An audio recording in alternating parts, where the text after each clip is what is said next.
that Jefferson's Ocean. We should cover that one. I don't know why. We always like that Jefferson Ocean, but I know Jefferson's, they have some good juice. They do. It's a little overpriced. Love the story's sick. Like, I would love to get into that. That's one of the first the aged bottles. at sea. I want to know the story about that. Yeah. It's really interesting. I won't ruin the surprise. Yeah, don't do it yet. We should basically put that on the schedule. name, but yeah, I know. Seriously, I'm gonna guess that it's a barrel floating in the ocean somewhere. They just got like a fishing pole. It's like next to the lobster trap underneath. We got a waterlogged one. We got another one, Billy. Those things better be airtight.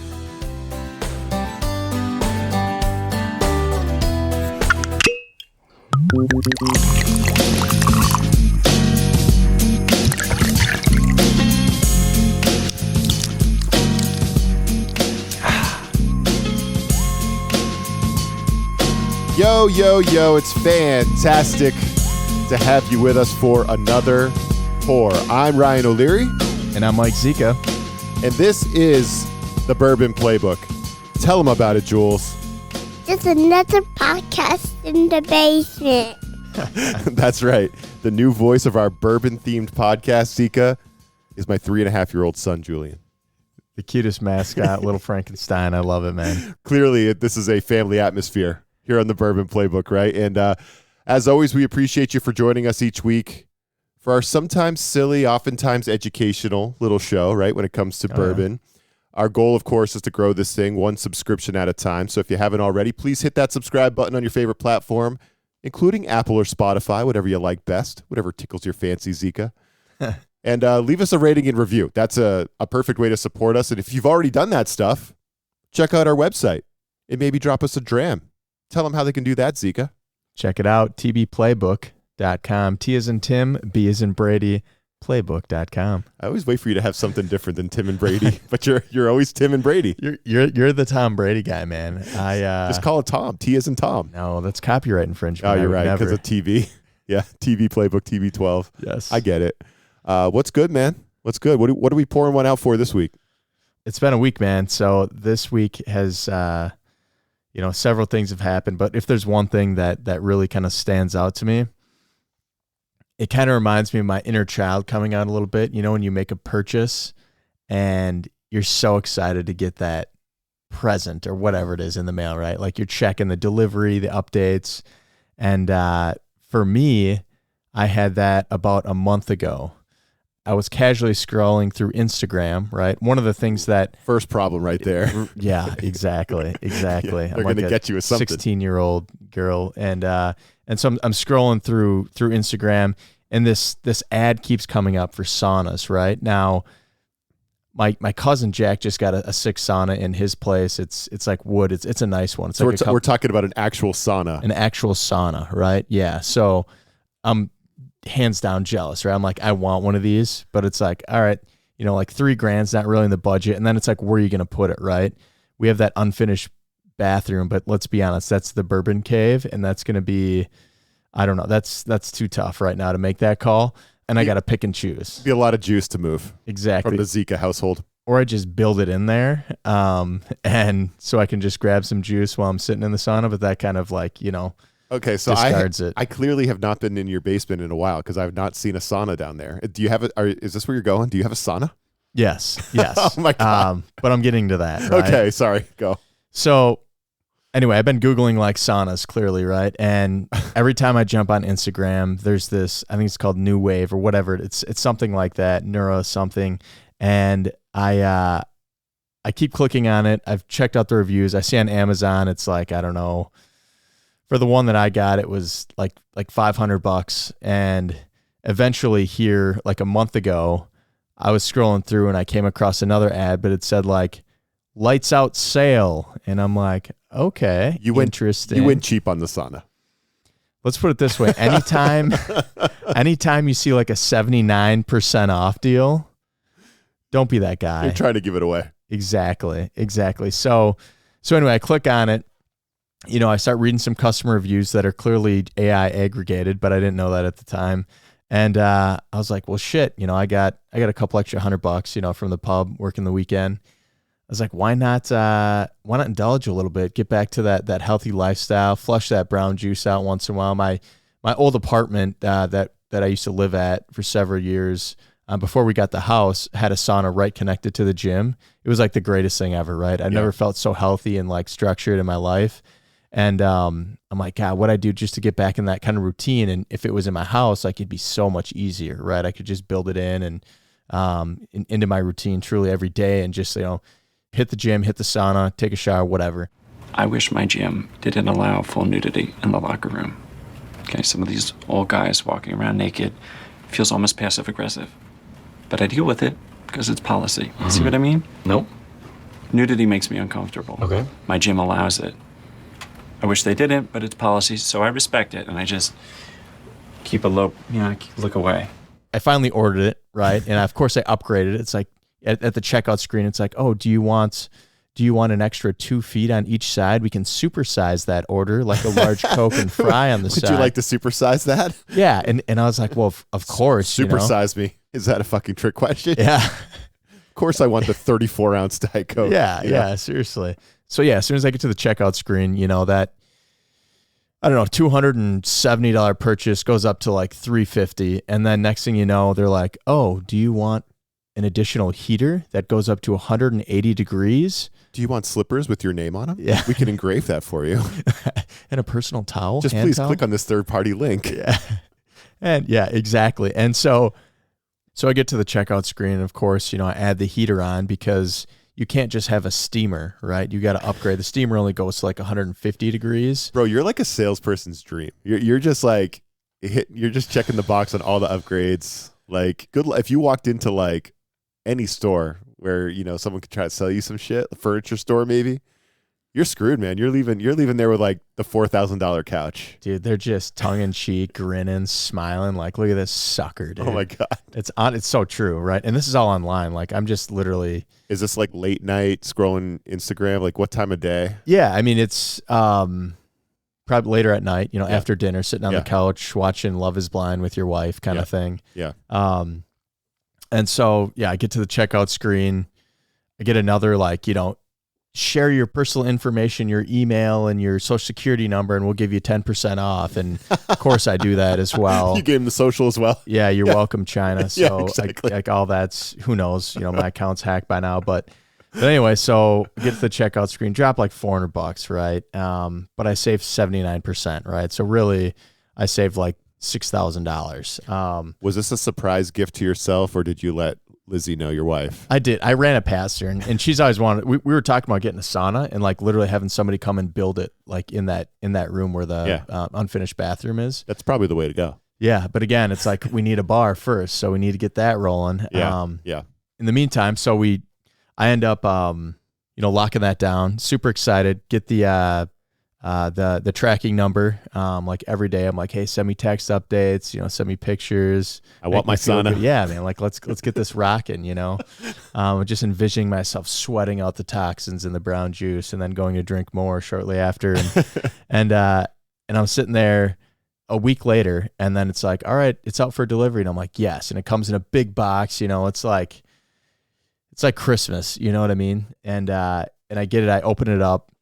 Of course, I'm putting it together, and I take everything out of the box first, and I notice that it's a steamer and not a heater. And I'm like, MFer, I just paid $180 for an additional, for this heater to make it 180 degrees, and I don't want a steamer because it's getting all moist and it's going to get nasty in there. So first off, I'm pissed about that. So then I reach out to customer service afterwards. I'm like, hey man, I don't want to leave you a negative review, but like you sent me the wrong thing, and I paid a lot of money for it, for the the heater. And I'm putting it together like these little plastic tubes. It's like putting a tent together. Truly, it is. It's like putting together a cheap tent. And honestly, by the time it's finished, it looks like a makeshift ice shack that you would find on Lake Mille Lacs, like the smallest one. Like this guy's like, okay, you're better off sitting on a 5-gallon bucket, buddy. Like this thing is trash. So this is not a statement piece in your basement living room, family room area. No, not at all. And I mean, like it's nice and thick, but like the zipper's cheap. You're like, okay, I'm gonna break this if I don't just go really slow around the corners and stuff. And I reach out to customer service, and then I'm like, hey, I paid for a heater, got a steamer, not a Cleveland, just a regular steamer. And so that's Stanley. Yeah, Stanley steamer.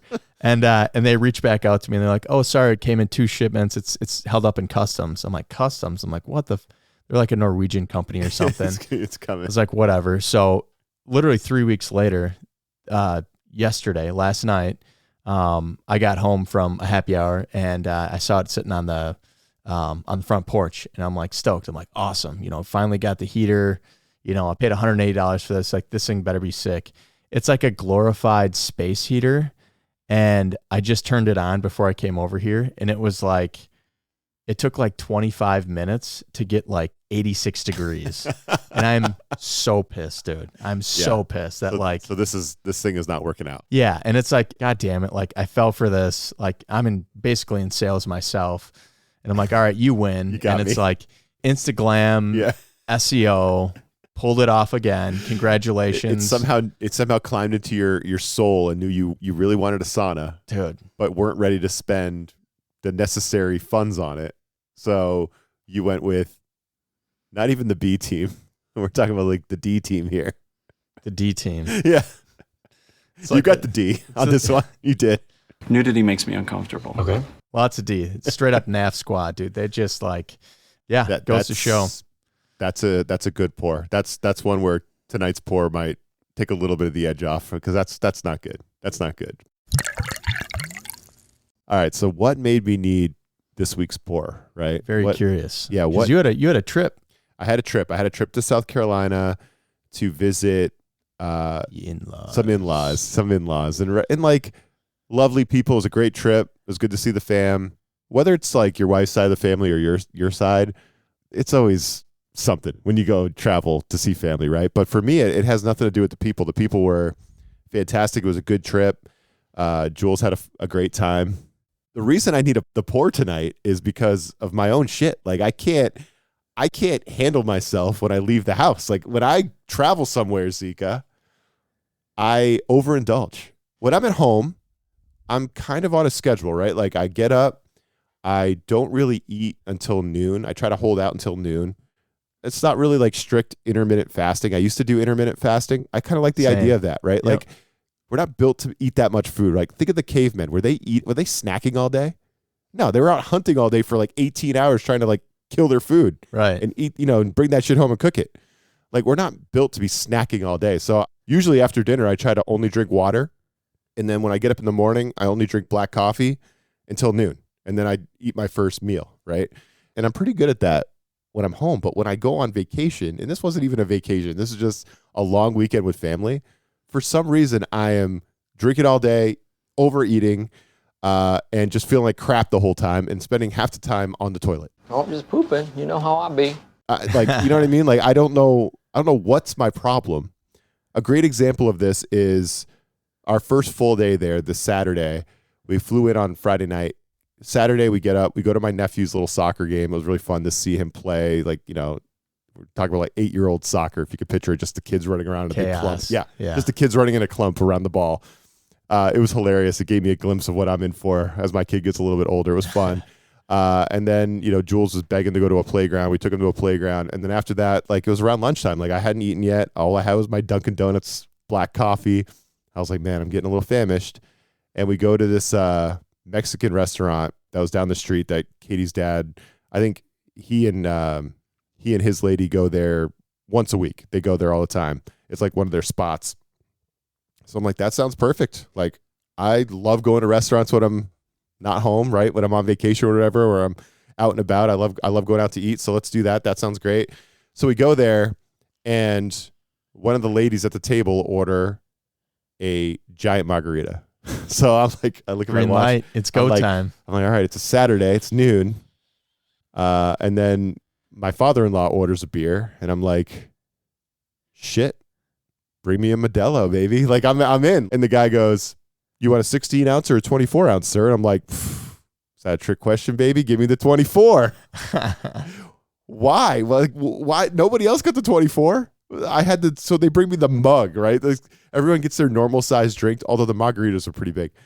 I get this jug of beer, and I'm like, oh my God, I already know, like, decisions have been made. I order, you know how the portions are at Mexican joints. Never mind, like, you're snacking on the chips and the dip, like shovels of food. They just give you chips and salsa. They keep bringing it to the table. You keep shoveling it down because you're hungry. Then your food finally comes. The portions are huge. I eat this like big rice bowl with like a ton of steak on it. Yes. And I have a couple of those big beers, and I leave there feeling like absolute garbage, right? Like I'm already, like my body just, I'm not used to drinking in the middle of the day, and I'm not used to eating that much at lunchtime, right? It's just like overate, overdrank, didn't sleep enough, like just acted like a complete asshole, get home just feeling like crap, and like have to recoup from what should have been a pretty low key, fun, relaxing weekend with some family members, right? Like there was no need to overindulge, but I can't help myself. Junk food, beers, eating all the meat too. Like my wife doesn't eat chicken or beef, right? She eats seafood and she eats eggs, but she doesn't eat chicken or beef. So that really moderates my meat intake, which, right. If you compare me in my 20s to me in my 30s, after I got married with KDK, like I eat a lot less meat, which is great. Like that's good. Like it's good to eat vegetarian too, right? Mix it in. But when I'm on vacation, it's just burgers, it's steak, it's everything, like chicken. Wherever I'm at, there's got to be some meat on it because there's no rules, right? So why can't I just be chill when I leave the house, Zika? That's my question. Like that's why I need a pour this week. Like I can't just relax and just be normal when I'm on vacation. I've learned this. I've complained about it multiple times. It's just myself. I complained to my wife about my own shit that I can't figure out. And once again, on this really quick family trip to South Carolina, I could not handle it. Once again, just felt like crap the whole time because I was not chill. And that's why I need a pour this week. It was brutal. I get it, man. No, I've been there, and I'm actually on the opposite side of the spectrum. So like when I go visit my in-laws, it's complete opposite because it's like one of them's, a farmer and the other one is lives very holistic, So we go there and it's great. I eat, till I'm usually about 80 to 100% full, but it's always like steak and potatoes or, a very healthy, kind of like gluten-free diet, almost, or more paleo, I should say. It's like everything's basically paleo, and it's like these big scrumptious meals, and I don't drink. Usually I don't drink. But yeah, man, I always think to myself, like, God damn, why don't I just be a little bit more disciplined at home? Okay, so it is the opposite. I'm on the opposite of the spectrum there, brother. Oh my God. Oh, so we need to travel together, clearly. Yeah. Which would be good because we're going to the Bourbon Trail soon. Yeah, we're going to the trail soon. Maybe you could rein me in, but I have a feeling we're going to be drinking a lot of brown juice on that trip, and it's going to be a little squirrely. But it smells like throw up in here. Crazy world, a lot of smells. Brown juice and burgers, baby. That's what we do. Brown juice and burgers. Brown juice and burgers all day. So cheers. Cheers, man. And with that, let's get into some brown juice, huh? All right, Zika, what do you got for us, Bourbon of the Week? Yes, this week we are diving into one that I've actually heard a lot of good things about. So I'm excited to get into this, man. Have a couple pours, enjoy it, have some fun. It's actually going to be Bardstown Origin Series Wheated Bourbon. Shout out to RZ, my father. He went on a vacation down to Tennessee and then went through Kentucky, checked out I don't know what the horse racing track is out there, but had a great time. Gave me a call. Was like, hey, I'm at a liquor store. They got a lot of good brown juice. And this is one of them. So again, this week we're looking at Bardstown Origin Series Wheated Bourbon. It's kind of the cream label. $52, I think, is what the MSRP was. It's sitting at about 106 proof. What are your thoughts on the bottle, man? That's it. It's very, very modern. It's crisp, pretty clean, right? Yeah, it reminds me almost of like Penelope style. Just a little bit more modern. It feels like it's been maybe within the last decade or so would be my guess, but we'll get into the history. But yeah, no, that is cream. The cream colored label. That's it. They have a white one too. They have blue. There's black. I mean, they have multiple. It's kind of like the Weller collection. Each different, flavor profile has a different colored label, but they all have that crisp and clean, like gold top. You notice there's a little wheat in the background. It's very subtle. Like I love the marketing and what they did there.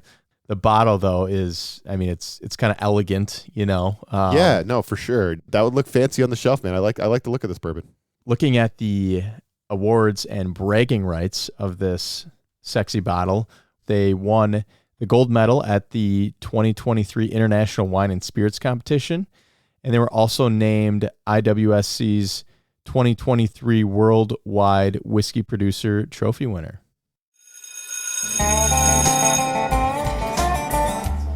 diving into the bourbon history segment. Let's get our pens and pencils ready. Are you good to go? Got him. Let's go. See it. I see it in your eyes. Always. Man. Yes, I'm always ready. Eyes. I'm always ready for the history.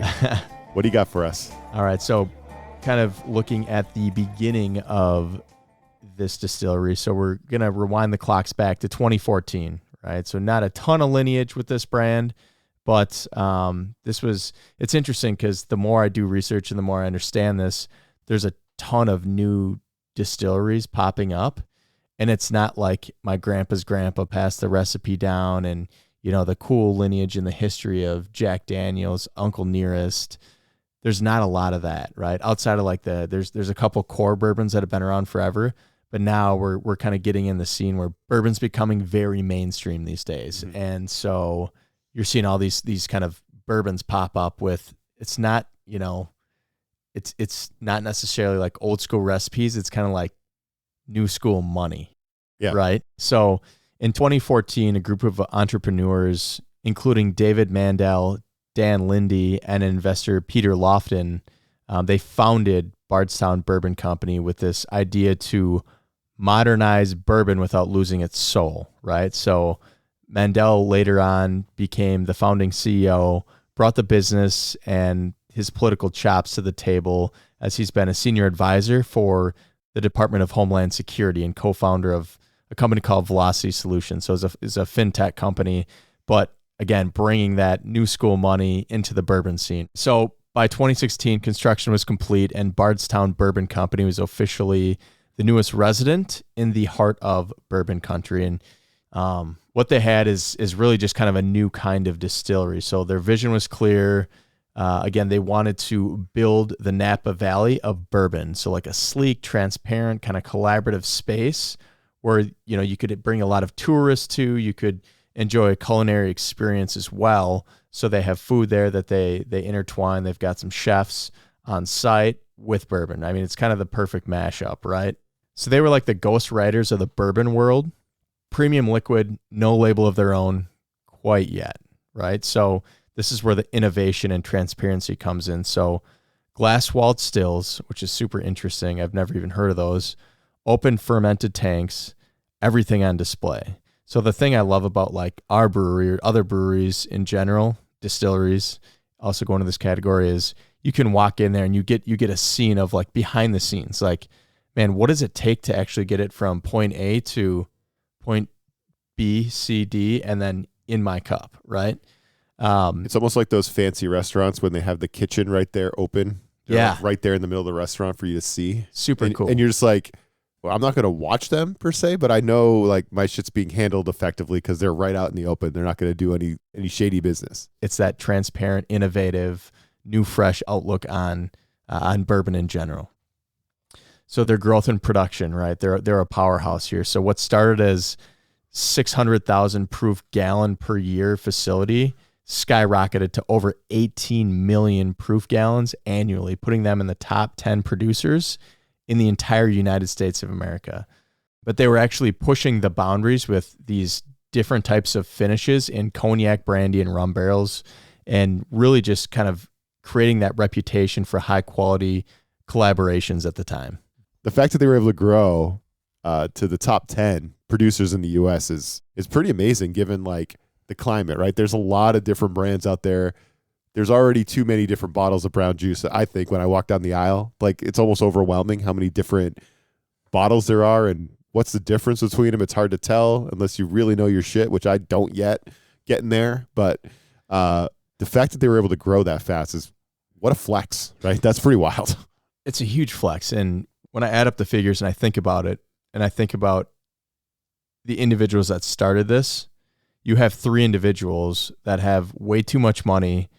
They used to own fintech companies, right? What they bring to the table isn't necessarily the marketing, but it's probably the relationships, the way they're able to sell. So the fact that they went from zero to hero so quick, I would just assume these guys are like the Houdinis of salesmen. Yeah. Bunch of sharks, man. Yeah. Impressive. So here's kind of the fun part, kind of a hidden fact about Bardstown. So Bardstown Wheated Bottled and Bond Bourbon is one of the first bottled and bond releases from a distillery that started purely as a contract distiller. Ryan, can you think of another contract distiller that we might have spoke about in several other episodes? Contract distiller. Are we talking about our famous MGP bourbons like Penelope? You got it, brother. So they were truly an MGP, and you're wondering why they went from 600,000 gallons to 18 million. It's because they had a good product and they were selling it to other smaller distilleries or larger one collaborations as well. But that's everything behind it, right? So when Bardstown Bourbon Company launched in 2016, they weren't making the bourbon for themselves. They were actually making it for dozens of other brands. In fact, they actually quietly became one of the top contract distillers in the U.S., producing custom mash bills for more than 30 clients before even ever putting their name on the bottle. And I looked it up. There's some such as that, most bourbon enthusiasts would know, Jefferson's Reserve, Hirsch, Blue Run, Five Trail, and Kentucky Owl. That's fascinating. So they were their own MGP brand. Exactly. So they were adjacent to MGP. So that's how they got their start. And then they're like, okay, we're selling way too much of this, and this is some actual pretty damn good brown juice. What are we doing, fellas? You know what I mean? Yeah, well, just like MGP, like we learned that they make their own brands, right? Correct, yep. What was one? There was one of them we just covered. George Remus? Mr. George Remus, exactly. The bourbon gangsta. Thug, the dude. shysta. That's interesting that they started out as a contract company. Yeah, to get out there, get their name out there, and then smart. After 30 clients, I mean, these aren't just like ma and pa shops either. These are some fairly big brand names. Yeah, Jefferson's. That's one that, back in the day, like my New Hampshire days with the wife, like that Jefferson's Ocean. We should cover that one. I don't know why we always like that Jefferson Ocean, but I know Jefferson's, they have some good juice. They do. It's a little overpriced. I love the story's sick. Like I would love to get into. That's one of the first. Yeah, first the aged bottles. at sea. I want to know the story about that. Yeah. It's really interesting. I won't ruin the surprise. Yeah, don't do it yet. We should basically put that on the schedule. Name, but yeah, I know. Seriously, I'm gonna guess that it's a barrel floating in the ocean somewhere. They just got like they got like a fishing pole. It's like next to the lobster trap underneath. We got a waterlogged one. We got another one, Billy. Those things better be airtight. So when the Origin Series Wheated Bottle and Bond dropped in 2023, it wasn't just a new release. This was truly a declaration for them, right? So their big motto was, we're not just going to make great bourbon for other people anymore. Now we're going to do it our way with our grain, our yeast, and our signature on it. So yes, it's just like MGP, but more of a transparency forward model that I truly appreciate. So this juice we're drinking this week, or we're covering, is only a couple of years old. Correct. Okay.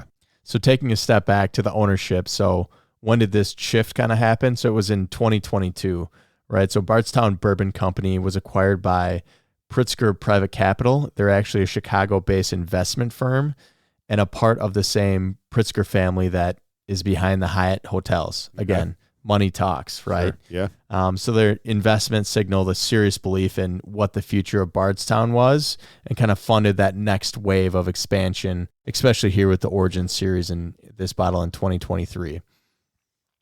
So Bardstown Bourbon Company Origin Series High Wheated Bourbon kind of distinguishes themselves through several different unique aspects within their distillation process.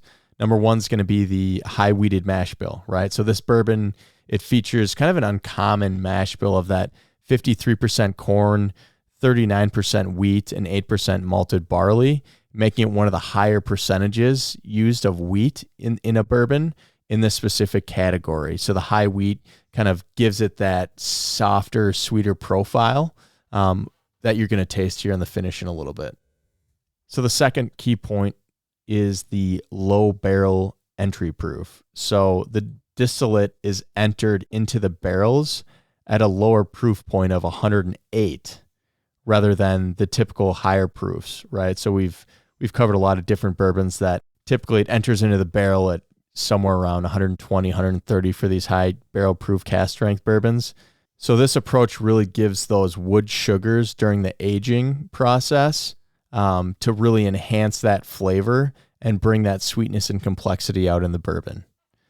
And looking at the third point here is the estate, distilled, and aged process. So the entire process from production to the distillation to aging and then bottling takes place on site at Bardstown Bourbon Company. So this is a great way to make sure that it ensures that control over each stage and has those distinctive characters that they can really control themselves on site rather than relying on like a third party MGP or whoever it might be, right? Yeah. So that's what makes it unique. Looking at where it is location wise, we already talked about this, but Bardstown. Bardstown. I could get that one right. Bardstown. I was like on the edge of my seat, like, ooh, me. Right. Call on me. Ryan, where is this location of Bardstown? Bardstown, Kentucky. Ooh, ding, ding, ding. What gave it away? Bourbon capital of the world. It is, man. I mean, we're talking Heaven Hill, Lux Row, Willett, and how they got their name, the Origin Series. It ultimately represents the start of Bardstown's fully in-house creation. So no sourcing, no blending from outside partners. So it's kind of owning that whole process from grain to glass, which I actually kind of love how that just sounds. Grain to glass and creating something very unique in specifically Bardstown. So it's the Origin Series. Bourbon from the heart of bourbon country and this brand, 2 years old. Right. which is fantastic. You know, it's like we're coming But from, it's the Origin Series. This is the origin. This is the roots of bourbon in the bourbon capital of the world. And this brand was made in 2023. It's like rebranded. All right. Yeah. Give them some credit. Yeah, Give 'em some rebranded. slack. Rebranded in 2023. It's fantastic. I can't wait to dive in. You know what's coming next? Hyper hogwash. Hype or hogwash? It's good to have this segment back. I missed it last week. Hyper hogwash. Let's go. I'm gonna guess that this one seems like it's pretty tight. It's on its P's and Q's. Like I don't know. I don't think we're gonna get a lot of like turpentine or some of the other shit we've gotten. You know, was sour fart? Wasn't that the one we got? Sour fart, turpentine. A wet sour fart. Yep. Boom. Roasted. Yep. I'm guessing like Bardstown. It's gonna be a little bit more classy. It But is. I could be wrong. I could be wrong because I've not read these. So the first one, user Baba Blackbeard. It's very official. These reviews are very. Where'd you get these ones this week? All Total Wine. Total Wine. Okay. So these are all real reviews, people, for those of for our listeners out there. So Baba Blackbeard says, "Give it a go." The title. Plenty of tasting notes and other reviews. Here's what you really want to know. It's a good $50 wheated bourbon. You'll enjoy some sips and won't feel like you were cheated. It's not the Weller, and don't go thinking the bottle is. It's a 5-star at its price point. I've already purchased 2 more for my bar at home. 5 out of 5 stars. Boom. Not roasted. Let's move on to Bob Manny. Like more than one. Bob Manny? A plethora. Yeah. Bob Manny. Bob Manny. 5 5 out of 5 stars. New wheat bourbon is winner. That's a nice headline. As someone in journalism, like new wheat bourbon is winner, right? You don't want a lot of extraneous words in your headlines. That's pretty good. I don't even know what that word means, bro. What? Extraneous? Oh, extraneous? Extra. You don't want any extra not needed words in your headlines. Yeah, you're learning something. Lyricist over here. You couldn't bro. figure that out? I mean, I put it together, but Yeah. I've never heard that word before. Usually, Zeke, when you use a word in a sentence, it's easier to figure out, but apparently not for you. Can I get the language of origin, please? You did buy that sauna. Okay. So you can't be trusted. Boom. Roasted. All right, Bob Manny. 5 out of 5 stars. Great new wheater. Kind of sounds like wiener, but he said wheater with a T. So just to make sure if I'm not enunciating that right, it's a good new wheater. The 106 proof brings out wonderful flavors and aromas. Highly recommend for this. Oh, sorry. Little typo in there. No, that's how he spelt it. Okay, for these. Highly recommend for these. I think he meant those. Highly recommend for those that enjoy Weller Antique but can't find it. Weller Antique, Zika? Have you ever had that? Again, that's the red label Weller bottle, the 107 OWA. It is one of my favorite, and we're about to find out, but I really don't think it's as good as Weller Antique, but I could be wrong. So is Bob Blackbeard, when he says it's not Weller, is he responding to Bob Manny? He's not, but Okay. he should be. Okay, so he says it's not Weller. This other guy says it is Weller. We got one more review. Last review, user, Reno guy, 4 out of 5 stars. Great sipper. If you can't find a Weller 107 for a decent price, this is a great alternative with similar notes. It has a smooth, sweet taste with little to no burn. Not mind-blowing, but a great daily sipper. Ooh. We'll buy again. Maybe a daily dram here on our hands. That's the direction it's going. We'll see. Question, why is everyone comparing it to Weller? Why is everyone saying if you can't find Weller, if Weller this, Weller that? I know Weller's a great brand, but why are, because these are our 3 reviews for this episode. None of them shit on the bourbon at all. So this is definitely a hype bourbon. We're hyped up going into our tasting, which I'm excited about. But everyone's bringing up Weller. What's going on with this? I went through all the reviews and nobody gave it a negative score. Okay. I'm going to be honest, because I always like to try to balance it out with the fun and the ups and the downs. We have no sour farts. No, weird. Nothing. Yeah. And so, yeah, it's funny you asked that question because I texted my bourbon buddy Josh a picture of this, and he's like, I actually think it's a very good bourbon. I'd compare it to a Weller 107, and Josh knows his shit. Okay. So it's like I'm excited to kind of get into it and see what happens, right? And again, I really don't think it's going to be a Weller 107. We'll cover it on the pod very soon, but we'll see. I could be wrong, man. Let's pop it. Right on the nose, O'Leary. What are we thinking, man?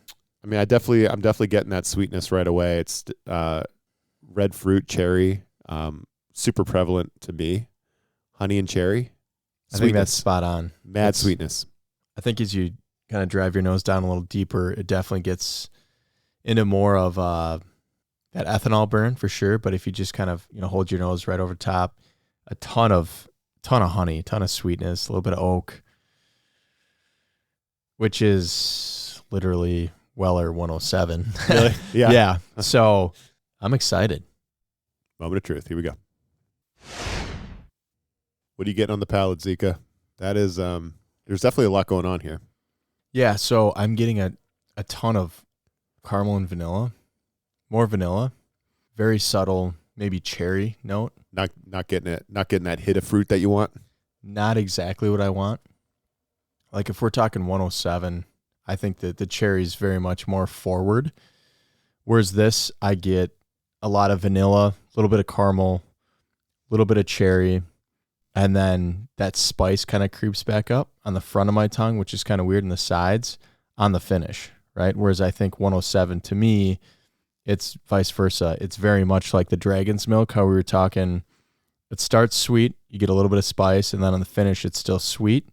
This one is kind of opposite for me. I'm tasting a lot of like vanilla sweetness, a little bit of caramel, a little bit of cherry note on the front. And as it works its way back, it kind of hits with that spice. And then the finish is a little bit more spicy. It is a long, delicious finish. Mm-hmm.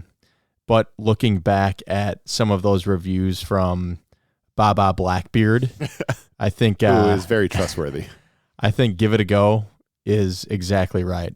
For a $50 wheated bourbon, it sips kind of like a Weller to me, Weller 107, I guess, but not a Weller 107 per se, in my opinion. Not living up to that standard. Not living it, but it is very good. Yeah, I think it's not like as sweet as like a honey, but you're definitely getting more of those vanilla-y kind of notes, and then the baking spices kick in after that. But it's not super overpowering, right? They're there, exactly. But it's more subtle, I would say. Yep, very subtle. I am still getting a longer finish, but it's almost, for me, it's almost more complex on the nose than it is on the palate, mm-hmm.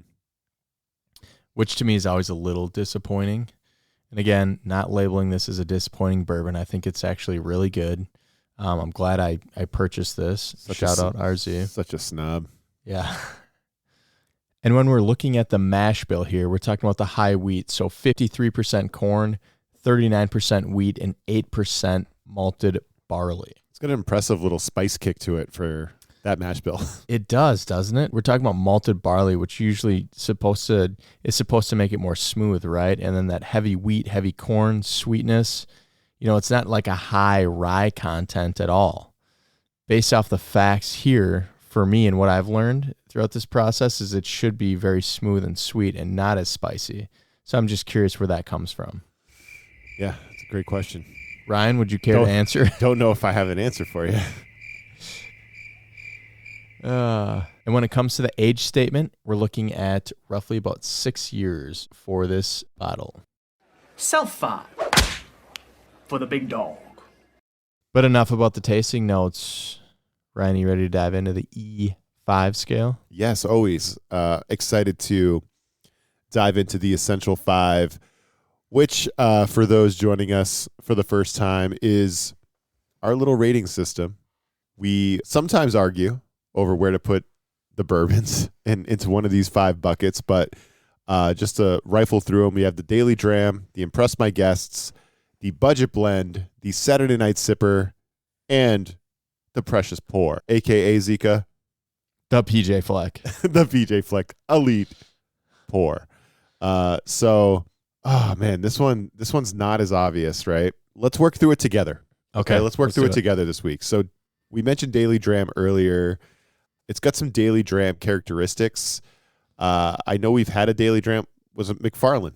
Was our Daily Dram, but that price point was a little bit lower. It was a couple, probably like $10 lower. Yeah, it was like $40 price point. It's not that big a difference. Would you put this in the Daily Dram category as a 106 at 52 MSRP? Is that a Daily Dram? It's so close. We could put a pin in it. I just think that even $40 is kind of a stretch, right? So if I'm thinking of a Daily Dram, like McFarland, I think just has the cake here for now. It's McFarland. It's Buffalo Trace. Yeah, I mean, if we had Weller Special Reserve, like I do with a 175 in my basement right now, that'd be the perfect fit, right? Buffalo Trace as well, but I'm gonna pass on the Daily Dram just because the price point is just not quite there. Could be very subjective, right? But I'm gonna pass on the Daily Dram. Yeah, I'm with you on that. Impress My Guests. I feel like every bourbon we cover could potentially fit in Impress My Guests. That one's it's the largest bucket we have. It's the most inclusive, right? Right. It's not taking names at the gate, right? It's pretty much letting everybody in who wants to be involved. If there's not a bucket, you can pretty much throw it in Impress My Guests. Right. Yeah, it's fair. From what I've learned is you will throw the bourbons that you're not all that impressed with in the Impress My Guest category, which is kind of funny how that works out. It depends on the guest. Okay? Yeah, it does. It does depend on the guest. O'Leary, bottom shelf. Yeah. So just based kidding. on your reaction to this bourbon, like I don't think you hate it. You know, you weren't running for the saltine crackers right after you sipped it, right? You weren't trying to cleanse, right? You'd probably pour another dram of this bourbon. It's not like it's horrible or anything, but I also sense a little bit of a subdued reaction from you on the tasting. So Impress My Guest. I'm going to guess that you're going to put that in play for this bourbon. Yeah, I think Impress My Guest is. I mean, the bottle's cool, right? I think the flavor's there, the proof point's there, dude. On ice, this would be money for most of my friends that come over, right? That kind of drink bourbon. So yeah, Impress My Guest. There's a lot of things that deliver on this bottle. Yep, I'm with you. Budget blend, Zika, can we eliminate that right now? Because I know this proof is a little bit higher for you, for your Manhattans and your old fashions, right? 106. Usually you're not making your cocktails with this one, right? I definitely think it's more of a sipper. Like I have a couple bourbons in mind that I would definitely make cocktails with, and I truly think that I would rather sip this one than put it in a cocktail. As soon as I put some bitters in it, I think it's going to cut a lot of this taste anyway. Mm-hmm. So I'm going to pass on the budget blend. Yeah, that's what I figured. And we're going to pass on Precious Pour, right? I don't think we came into tonight thinking this was a Precious Pour. PJ Fleck would not approve. No, this is not highly allocated. It's not one you're saving, for a special occasion, whatever. So that leaves us really between Impress My Guests, Saturday Night Sipper, which we haven't really dove into yet, and maybe Daily Dram. We didn't completely shut the door on Daily Dram, but the door it's barely ajar. I don't love it, but I don't hate it. Yeah, exactly. Saturday Night Sipper, I think, is where I'm leaning right now. This bourbon on ice, to your point earlier, I think would be a fantastic Saturday Night Sipper. It's one that you could, if you really liked it, if this hits for you, if this is a 5 out of 5 bourbon for you, 5-star for your palate, You can get it fairly easily. It's not going to break your bank. That in between $50 and $60 is kind of a sweet spot, I think. I know it fails in comparison to other Saturday night sippers that we've had on the pod so far. I understand that piece of it, but if I'm between Saturday night sipper and impress my guests, I think I'm leaning Saturday night sipper just because, man, what's so impressive about this one, right? What's really knocking the socks off, right? The label is very modern. It's very sleek. I mean, I understand that piece, but there's nothing about the label, the brand. There's nothing about it that's like really going to impress the guests. Is the bourbon all that impressive? I'm not sure. I don't know. You might have to talk me into impress my guests a little bit more. Right now, as we talk through this, I'm leaning towards Saturday Night Sipper with an ice cube. I think it's money for me, personally, with where I'm at in the bourbon game. So I can respect that. I'm going to counter that and say for a Saturday Night Sipper, this is something that is typically in like my top 5 to 8 bourbons that I have on my shelf. That's open. That's not going to kill me. Like if I take a sip, right? Like for me, that's not going to kill you in that you don't want to drink that bottle. Correct. So you do need some Saturday Night Sippers, Zika, that you're okay drinking down. Correct. And listen, I love it. This is where that falls. So Saturday Night Sipper, you're coming over on Saturday. We're going to celebrate our birthdays. Bust it out. With some friends. I'd be happy to. But you know what I might do instead? Oh, look, it's a Weller 107. Yeah. Right? So for me, this isn't my top 5, top 7, 8, 9, maybe not even top 10. Well, you just answered it yourself because you just said, like, when the boys come over on Saturday night, I'm busting this thing out. So that's impressed my guess for you.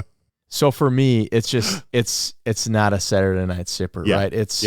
No, it's not the Blanton's horse, but it is a fairly sleek, clean looking bottle. And for those of my friends that really don't know a ton about bourbon, they're like, oh, they'd be like, maybe ooh, that's top shelf. Exactly, right? Like, oh, is that McAllen's cousin, Tim? No, it's actually Bardstown Bourbon Company, right? So I think this is something that it tastes good enough where if I had, like a lot of my friends, honestly, they like bourbon, but they don't dive into it as deep, right? So for me to break out a new bottle that has these notes, if I dilute it with an ice cube or maybe a couple drops of water, I think they would actually absolutely love this because they love those sweet bourbons, a little bit of spicier finish.